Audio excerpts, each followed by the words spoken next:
देखिए आईवीएफ में क्या होता है, बेसिकली आईवीएफ में 3 चीज़ें इन्वॉल्व होती हैं। अगर आप उसको आप ले मैन टर्म में बोलो तो जैसे एक पौधा बनता है नया, वैसे ही हम एक बेबी बनाते हैं। बेबी एक तरह का आप सोचो पौधा, फ्रूट हुआ। अब अगर आप एक पौधा बनाते हो तो आपको किन चीज़ों की ज़रूरत होती है? आपकी बीज यानी सीड अच्छी होनी चाहिए। इस केस में जो बीज है, सीड है, वो है हमारे अंडे, जो फीमेल के अंडे होते हैं, एंड जो मेल होते हैं उनके जो शुक्राणु होते हैं, वो बीज हो गए दोनों तरफ से। उसके बाद आती है बात सॉइल की। जैसे पौधा आपका तब भी नहीं ग्रो करता है अगर सॉइल बुरा और डेजर्ट हो, उसमें पौधा नहीं ग्रो करता है। तो सेम चीज़ सॉइल। सॉइल इस केस में क्या है? यूट्रस। तीसरी चीज़ होती है जो न्यूट्रिशन मिल रहा है एक प्लांट को। न्यूट्रिशन इस केस में क्या है? जो आपकी फीमेल के बॉडी के अंदर के हार्मोन्स चल रहे हैं और जो आपके ब्लड में सारे मूव कर रहे हैं, जो आपके मेडिकल सिस्टमिक प्रॉब्लम्स हैं, वो आपके हो गए जो न्यूट्रिशन मिल रहा है।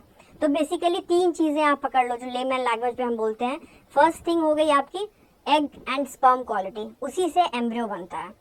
सेकेंड चीज़ हो गई यूट्रस, मीन्स आपका सॉइल।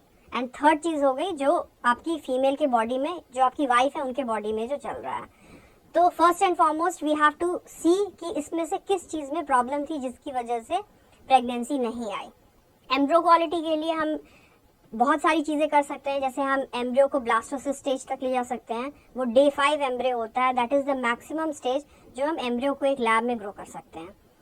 सेकेंडली हम फ्रोजन साइकिल कर सकते हैं, उससे भी हमें पता चल सकता है कि एम्ब्रियो सही है या नहीं है।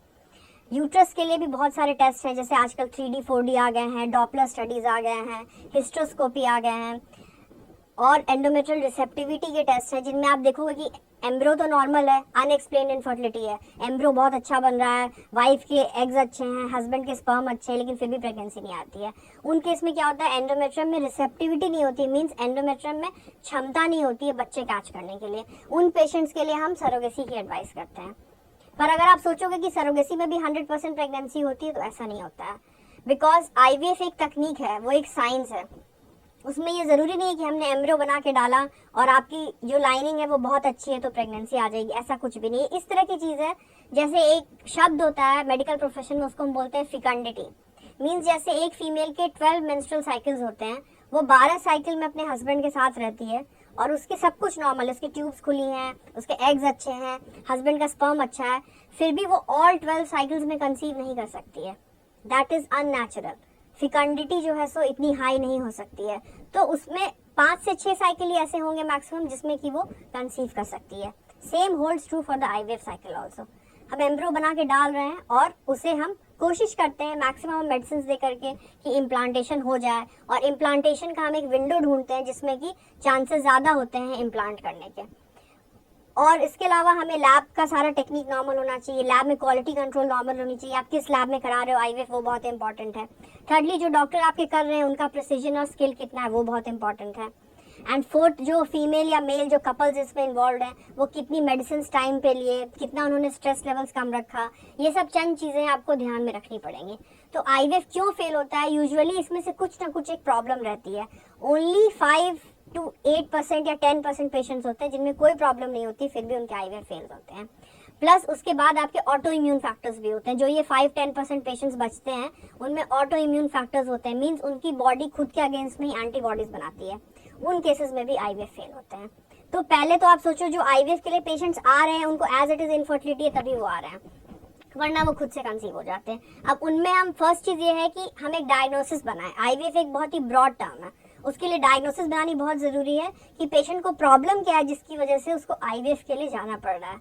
बिकॉज जब तक हम प्रॉब्लम नहीं करेंगे तब तक हमें पता नहीं चलेगा कि हमें किस चीज़ पे ज़्यादा वर्क करना है।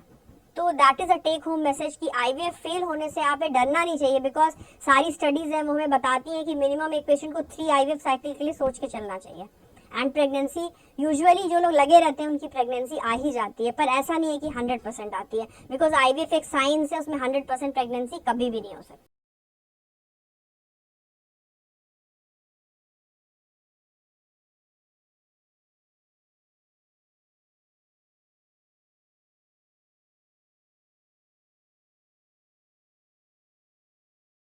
जो अगर पेशेंट्स खुद फैट होते हैं तो उनमें यूजुअली जो हार्मोन लेवल्स होते हैं वो नॉर्मल नहीं होते हैं। प्लस जो फैट लेडीज़ होती हैं उनमें पीसीओडी होने का चांसेस बहुत हाई होता है। फैट लेडीज में अगर पीसीओडी होता है तो पीसीओडी खुद में एक प्रॉब्लम है जिसकी वजह से पेशेंट कंसीव नहीं करती है, इसीलिए बोला जाता है कि अपना वेट कंट्रोल में रखना बहुत ज़रूरी है।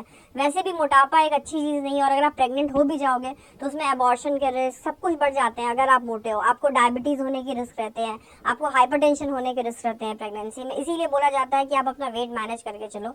और वो एक कहीं इनडायरेक्ट एक कॉज है प्रेगनेंसी नहीं ठहरने का, आईवीएफ फेल होने का, बिकॉज लाइफस्टाइल बहुत इंपॉर्टेंट फैक्टर प्ले करता है आपके आईवीएफ साइकिल्स में।